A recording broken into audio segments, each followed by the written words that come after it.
죄를 씻는 방법은 오직 예수의 피밖에 없다고 그랬잖아요. 예를 들어서 어떤 사람이 잘못해가지고 옷에 온물이 묻었다고 가정을 합시다. 제가 몽골 얘기를 자꾸 하게 되는데, 몽골은 지금도 대부분의 모든 화장실에, 전 국민들의 화장실의 한 90%가 오리지널 재래식 화장실입니다. 그냥 화장실이 아니고 우리식으로 표현해서 똥간이에요, 똥간. 우리도 옛날에 한 40년 전에만 해도 우리도 거의 대부분 재래식 화장실, 서울에서도 대부분 재래식 화장실을 썼어요. 근데 몽골은 이제 우리가 예전에 사용하던 재래식 화장실하고 다른 게, 우리는 옛날에 화장실을 사용하다가 다 차면은 똥 푸는 아저씨들한테 돈을 주고 똥을 퍼내고 또 사용했잖아요. 근데 몽골은 그렇지 않습니다. 화장실을 만들 때 웅덩이를 최대한 깊이 팝니다. 보통 4m, 5m씩 웅덩이를 깊이 파고 널판지를 2개를 딱 걸쳐놓으면 그게 화장실이 되는 거예요. 그러다 거기다 계속 볼일을 봐서 이 변이 거의 차게 되면은 흙으로 덮어요. 흙으로 덮어놓고 그 옆에다 또 웅덩이를 파가지고 화장실을 사용을 해요. 재래식 화장실 자체가 불편한데 특히 겨울철에는 아주 불편합니다. 몽골은 겨울철에 날씨가 영하 40도, 45도까지 내려가거든요. 무지무지하게 춥습니다. 근데 화장실 가면 추운 것도 불편하고 문제지만, 겨울에 이 볼일을 보다 보면은 그게 몸에서 분리되는 순간에 바로 얼어가지고 덩어리가 돼요. 그래서 그게 한 12월 달이 지나고 1월 달쯤 되면은 화장실에서 이제 점점 솟아 올라가지고 변산이 만들어져요. 그래서 그때 화장실에 갈 때는 앉을 때 특별히 조심해야 됩니다. 잘못하면 찔리는 수가 있어요.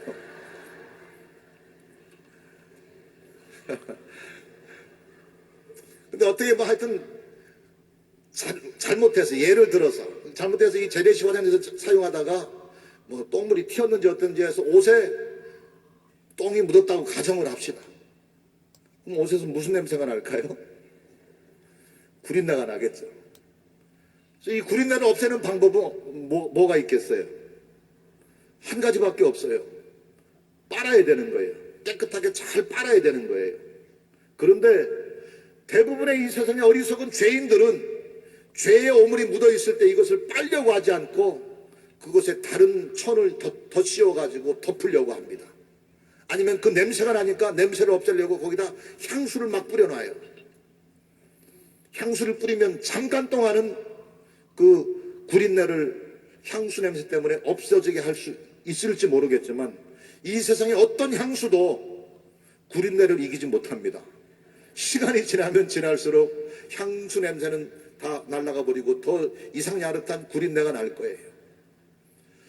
옷에 오물이 묻었을 때 이것을 깨끗하게 하고 냄새를 없애는 방법은 오직 한 가지입니다. 빨아야 됩니다.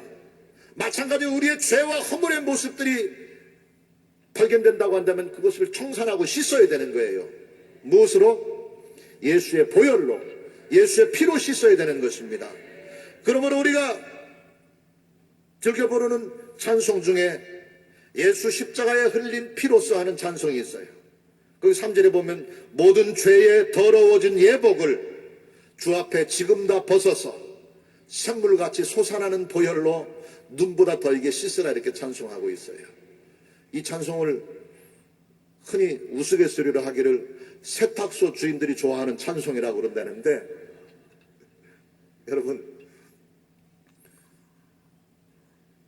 아기를 갖기를 원하시는 분들이 좋아하는 성경이 뭔지 아세요? 뭐요? 예, 에베소서. 근데 구약에도 아기들을 임신하기를 원하는 부인들이 좋아하는 성경이 있대요. 구약에. 그건 뭐게? 에스라. 에스라고 빨리 그런다 그러는데, 죄악의 문제가 발견될 때 이것을 덮어놓고 이것에 새로운 천을 덧대가지고 아니면 더 멋있는 포장지로 꽁꽁 잘 포장을 한다고 그래서 그 냄새를 없애고 그 더러운 것을 없앨 수는 없다고 하는 것입니다. 오물을 없애는 방법은 씻는 것밖에 없습니다. 깨끗한 물로 빠는 것밖에 없습니다. 우리의 죄악의 허물을 청산할 수 있는 방법은 예수의 피밖에 없다는 사실을 기억하셔서 한 해를 마무리하고 지나온 한 해를 정리하면서 우리의 삶의 모습 가운데서 여기저기 드러나는 부끄러운 모습들, 죄악된 모습들, 불의한 흔적들이 발견된다고 한다면 이제라도 그 보혈의 능력 안에서 깨끗이 청산하고 회개하고 돌이키는 결단이 이 저녁에 있게 되기를 예수님 이름으로 축원합니다. 죄를 회개하는 자에게는 용서와 구원을 보장해 주시지만 감추고 속이는 자에게는 진노와 책망을 내리시는 분이 바로 우리 주님인 것을 잊지 마시기 바랍니다. 사울도 죄를 지었고 다윗도 죄를 지었어요. 어떻게 보면 인간의 기준으로 보면은 사울이 하나님 명령을 거역하고 불순종한 죄보다 다윗이 그 사랑하는 부하 우리아를 간접 살인을 하고 우리아의 아내를 빼앗은 살인죄요 간음죄를 지은 다윗의 모습을 보면 인간의 관점에서 보면 다윗이 훨씬 더 큰 죄를 지은 것처럼 보일 수도 있어요.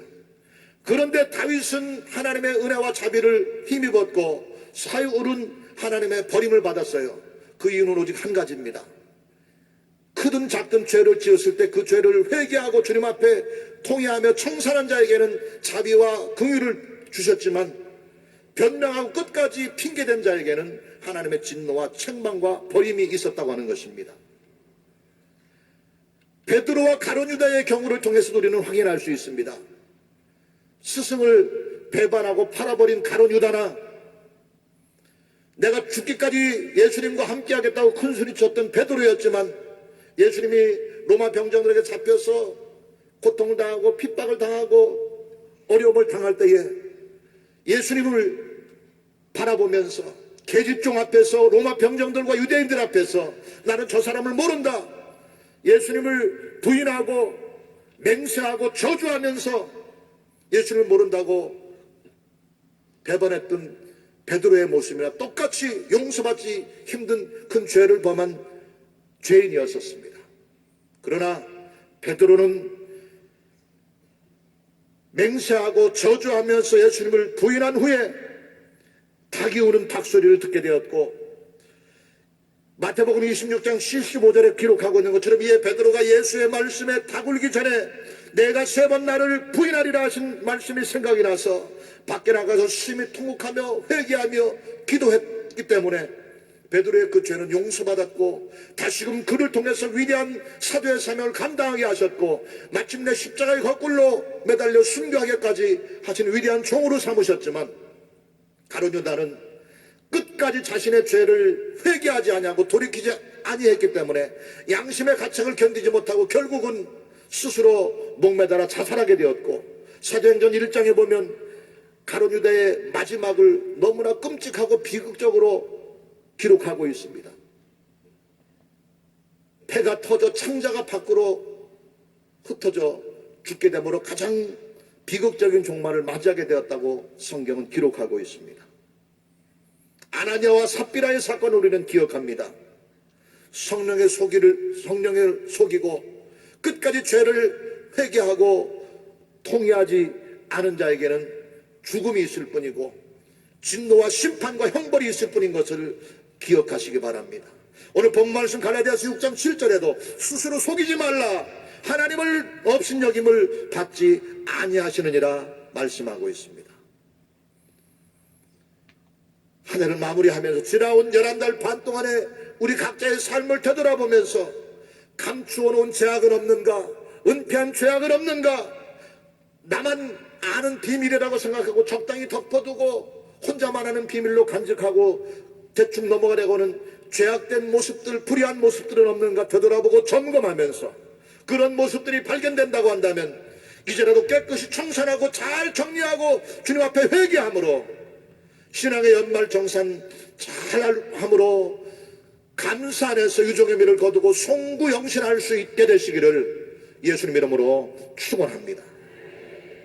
세 번째 마지막으로 신앙의 연말정산을 잘하고 감사로 이 한 해를 마무리하기를 원한다고 한다면 망각한 은혜가 없는가 되돌아보면서 감사하지 못한 것을 돌이키는 이 저녁이 되기를 예수님 이름으로 축원합니다. 누가복음 17장에 보면 우리가 잘 알고 있는 10명의 문둥병자를 예수님께서 치료하시는 장면이 기록이 됩니다. 예수님이 지나간다는 길목에서 10명의 불쌍한 문둥병자들이 예수 선생님이여 우리를 불쌍히 여기소서 간청을 하게 되었고, 주님께서 그들을 불쌍히 여기셔서 지금 즉시로 제사장에게 가서 너희 몸을 보이라 명령하셨습니다. 그래서 10명의 문둥병자들이 예수님의 명령에 순종해서 제사장에게 자기의 몸을 보이기 위해서 가다가 깨끗함을 받은지라 성경은 기록하고 있습니다. 그랬을 때 9명의 문둥병자들은 자신의 저주의 질병이 치료받게 된 것이 너무나 기쁘고 감사해서 너무나 신나고 즐거워서 사랑하는 가족들에게, 사랑하는 부모 형제에게, 사랑하는 친구에게 내가 나았고 내가 이제 깨끗해졌다고 하는 사실을 자랑하기 위해서 가족들에게, 친구들에게 집안으로 달려가 버렸지만 오직 한 사람, 이방인 사마리아인만이 하나님께 크게 큰 소리로 영광 돌리며 다시 예수님께 와서 예수님께 감사의 고백을 드렸다고 그랬어요. 그랬을 때 누가복음 17장 19절 이하에 예수께서 대답하여 이르시되 10사람이 다 깨끗함을 받지 아니하였느냐? 그 9은 어디 있느냐? 이 이방인 외에는 하나님께 영광을 돌리러 돌아온 자가 없느냐 하시고 그에게 이르시되, 따라합시다. 일어나 가라. 일어나 가라. 내 믿음이 너를 구원하였느니라. 내 믿음이 너를 구원하였느니라. 할렐루야. 진정한 구원은 육신의 질병을 치료받는 것으로 끝나서는 안 되는 것입니다. 그 영혼이 구원을 받아야 되는데 10명의 문둥병자들이 구원의 기회를 잡았었지만 하나님께 감사하지 아니했고 하나님께 영광 돌리지 아니했기 때문에 그들에게는 진정한 구원의 은총은 그들과 상관이 없는 것이 되어버렸고, 오직 이방인 사마리아인 이 한 사람만이 하나님께 큰 소리로 영광 돌리며 다시 예수님께 와서 감사하게 되므로 구원의 은총과 육신의 건강과 위대한 생명을 복을 받게 된 줄 믿으시기 바랍니다. 주님 은혜에 감사할 줄 아는 자가 진정한 구원의 은총을 누리는 자인 것입니다. 하나님께 영광 돌리는 삶을 사는 자가 진정한 생명의 소유자인 것 믿으시기 바랍니다. 우리가 지난 한 해 동안 수없이 많은 하나님의 은혜를 입고 살았습니다. 헤아릴 수 없는 하나님의 사랑 안에서 한 해 동안을 살아왔습니다. 얼마나 놀라운 축복을 주셨으며 얼마나 특별하신 사랑과 보호하심이 우리 가운데 있었는가 하는 것을 발견하게 될 것인데, 그러면서도 불구하고 우리는 하나님께 감사치도 아니했었습니다. 하나님을 온전히 사랑하지도 아니했었습니다. 하나님께 영광 돌리지도 아니하고 살았습니다. 내가 잘나서, 내가 똑똑해서, 내가 특별해서 평안하게 안전하게 건강하게 산 것으로 착각을 하고 있었습니다. 그래서 감사치도 아니하고 있다가 조금만 힘든 일이 있었으면 불평했고, 조금만 마음에 안 드는 일이 있었으면 짜증냈고, 내가 생각한 대로 내가 원하는 대로 되지 않을 때 이것 때문에 낙심하고 절망한 적이 한두 번이 아니었을 것입니다. 세상 만사는 우리 마음대로 안 될 때가 종종 있어요. 어떤 사람이, 어떤 젊은 청년이 태어날 때부터 두 눈이 이렇게 째져가지고 태어났어요. 두 눈이 끝이 올라가지고 째져가지고 태어나서 이게 평생의 콤플렉스였었어요. 그래서 나는 이렇게 태어났으니까 이렇게 살다가 죽더라도 내 자식한테는 째진 눈 가지지 않도록 해줘야 되겠다고 기도하는 끝에 부인을 찾는데 다른 조건은 아무것도 안 보고 눈이 밑으로 처진 사람을 찾았어요. 그래서 자기는 째졌고 부인은 처졌으면 둘이 합쳐지면은 적당히 가운데로 이렇게 있을 거라고 생각하고, 그래서 그런 여자를 만나서 결혼을 해가지고 아기를 낳는데, 두 사람이 합쳐가지고 가운데로 이렇게 적당히 눈이 됐으면 되는데 한쪽 눈은 째지고 한쪽 눈은 처지고 이렇게 됐다고 그러는데 세상 만사가 마음대로 되는 건 아니지만 그런 가운데서도 감사할 조건들을 찾아서 하나님께 감사하고 하나님께 영광 돌리는 삶을 사는 것이 하나님의 사랑받는 백성의 마땅한 도리요 의무인 줄로 믿습니다. 그런데 지난 한 해 동안 우리의 삶을 보면은 그러지 못하고 산 적이 너무나 많았었다고 하는 것입니다. 불평하며 살았고 원망하며 살았고 낙심하고 절망하며 산 적이 너무나 많았었다고 하는 것입니다. 그것을 청산하고 결산함으로 이 한 해를 마무리하는 저와 여러분 되시기를 예수님 이름으로 축원합니다. 우리가 잘 알고 있는 위대한 크리스찬 시인 중에 송명이라고 하는 시인이 있어요. 제가 예전에 그 송명이라는 시인을 잠깐 만나서 이야기를 나눌 기회가 있었던 적이 있었는데, 이분은 태어날 때부터 장애를 안고 태어나신 분입니다. 손과 발과 온몸이 자기 의지하고 상관없이 끊임없이 움직이고 뒤틀어야 되는 분이에요. 그것 때문에 불편한 것이 아니라 말을 하고 싶은데, 생각은 지극히 건전하고 정상적이고 아름다운 생각을 가지고 있는데 말 한마디를 하려고 해도 얼마나 힘드는지 몰라요. 우리는 입만 벌리면 예수님, 하나님 찬송하고 이야기할 수 있는데, 그분은 예수님이라고 하는 말을 입 밖으로 이렇게 내뱉으려면은 온몸을 비틀면서, 온몸을 사지를 뒤틀면서 예수님 이렇게 해야 돼요. 인간적으로 볼 때는 우리보다 훨씬 불편하고 힘든 불구의 몸을 가지고 태어났기 때문에 건강한 우리를 보면서 자기와 건강한 사람과 비교하면서 불평하고 원망하려고 마음먹으면 불평거리, 원망거리가 수도 없이 많을 거예요. 근데 그분의 입에서는 늘 감사 고백이 되고 감사의 찬송이 울려 퍼지고 있습니다. 그래서 그 송명희 시인이 작사한 복음성가 중에 나라고 하는 게 있어요. 그 가사의 내용을 보면 나 가진 재물 없으나, 나 남이 가진 지식 없으나, 나 남에게 있는 건강 있지 않으나, 나 남이 없는 것 있으니, 나 남이 못 본 것을 보았고, 나 남이 듣지 못한 음성 들었고, 나 남이 받지 못한 사랑 받았고, 나 남이 모르는 것 깨달았네. 공평하신 하나님이 나 남이 가진 것 없지만 공평하신 하나님이 나 남이 없는 것 같게 하셨네 고백하고 있습니다. 왜 나는 건강하지 못하게 태어나게 했습니까? 나는 왜 이렇게 불편하게 태어나게 했습니까? 왜 나는 가난하게 태어나게 했습니까?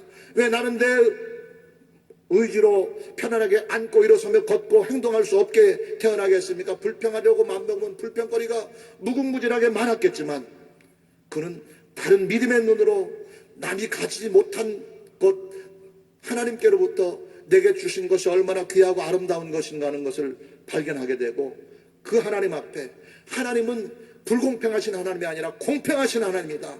남이 가지지 못한 건 내가 갖게 하셨고, 남이 보지 못하는 건 내가 보게 하셨으니 하나님은 공평하신 분이다라고 찬송하는 것을 보게 됩니다.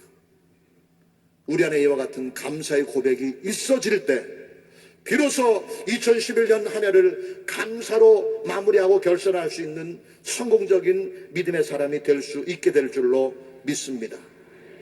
한 해 동안 얼마나 많은 사람들이 우리 주변에서 고통을 당했고 어려움을 당했고 위험을 당했고 사고를 당했는지 살펴보십시다. 얼마 전에 뉴스에 보니까 길가에 세워졌던, 공사장에 세워졌던 천공기라고 하는 것, 땅을 이렇게 뚫는 큰 기계라고 하는 것이 높이가 한 20m, 30m 정도 되는 것 같아요. 이게 잘못해가지고 쓰러지는 바람에, 지나가는 도로 쪽으로 쓰러지는 바람에 아무 잘못도 없이 그냥 퇴근해서 집으로 가는, 자동차를 운전하고 가던 자동차 위에 덮치는 바람에 악소리 한 번 못하고 그 운전하는 사람이 죽었다고 그래요. 그 사람의 잘못이 아닌데도 불구하고 그렇게 고통을 당했어요. 그것뿐만 아니라 우리 주변에서 화재로 고통을 당하고 죽은 사람이 있습니다. 사고로 해함을 받거나 죽은 사람이 있습니다.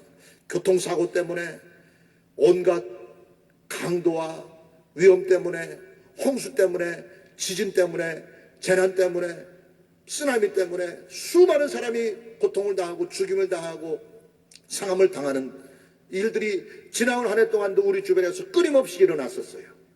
그러나 그 수없이 많은 위험 가운데서 하나님이 우리 한 사람 한 사람을 불꽃 같은 눈동자로 지켜주셨고 보호하셨기 때문에 건강하게 안전하게 이 자리에 앉아 있게 된 것입니다. 그것만 가지고도 우리는 얼마든지 감사할 조건들이 있어요.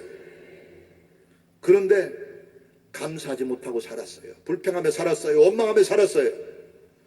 하나님 은혜를 마땅히 하나님이 당연히 주시는 것으로 알고 그냥 감사하지 못하고 지난 우리의 한 해 동안의 삶의 모습이 너무나 많이 있었습니다. 이것들 이제라도 다시 한번 되돌아보면서 감사의 고백, 감사의 고백, 감사의 고백을 드림으로 이 한 해를 신앙 안에서 잘 결산하는 저와 여러분 되시기를 예수님 이름으로 축원합니다. 고린도전서 15장 10절 말씀에 그러나 내가 나된 것은 하나님의 은혜로 된 것이니 내게 주신 그의 은혜가 헛되지 아니하여 내가 모든 사도보다 더 많이 수고하였으나 내가 한 것이 아니요 오직 나와 함께 하신 하나님의 은혜로다 고백하고 있습니다. 나의 나된 것은 하나님의 은혜로다. 나를 건강하게 하신 하나님의 은혜, 나를 불꽃 같은 농땅대로 지키셔서 온갖 위험 가운데서 안전하게 하신 하나님의 은혜, 때를 따라 먹이시고 입히신 하나님의 은혜, 그 은혜를 기억하며 마음껏 감사함으로 이 한 해를 잘 마무리하는 저와 여러분 되시기를 예수님 이름으로 축원합니다. 한 해를 되돌아보면서 신앙생활 속에서 잘못된 부분은 없는가 점검하고 반성하는 이 저녁이 되기를 바랍니다. 영적으로 은폐한 죄악은 없는가 찾아서 하나님 앞에 보혈의 능력 안에서 깨끗이 회개하고 돌이키고 청산하는 결산이 있게 되기를 예수님 이름으로 축원합니다. 하나님이 우리에게 말할 수 없는 은혜를 베푸셨고 넘치는 사랑을 베푸셨고 풍성한 축복을 주셨는데 그것을 감사하지 않고 망각한 은혜를 되돌아보면서 진심으로 감사의 고백, 소리 높여 하나님께 감사와 영광의 찬송의 고백을 드림으로 이 한 해를 완전히 결산하고 유정의 미를 거둘 수 있는 저와 여러분 되시기를 예수님 이름으로 축원합니다.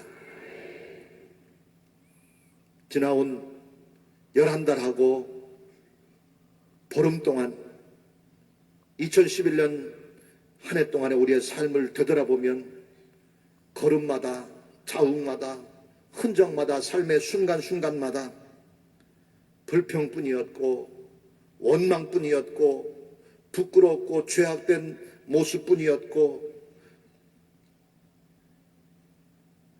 배은 만독하고 염치 없는 그런 우리의 모습들, 우리의 흔적들, 우리의 자취들이 눈에 가득 채워질 것입니다. 그럼에도 불구하고 주님은 저와 여러분을 사랑하셨어요. 그 사랑에 감사함으로 이 한 해를 마무리하는 이 저녁이 되시기를 예수님 이름으로 축원합니다. 은폐한 죄악은 없는가? 망각한 감사는 없는가? 잘못된 부분은 없는가?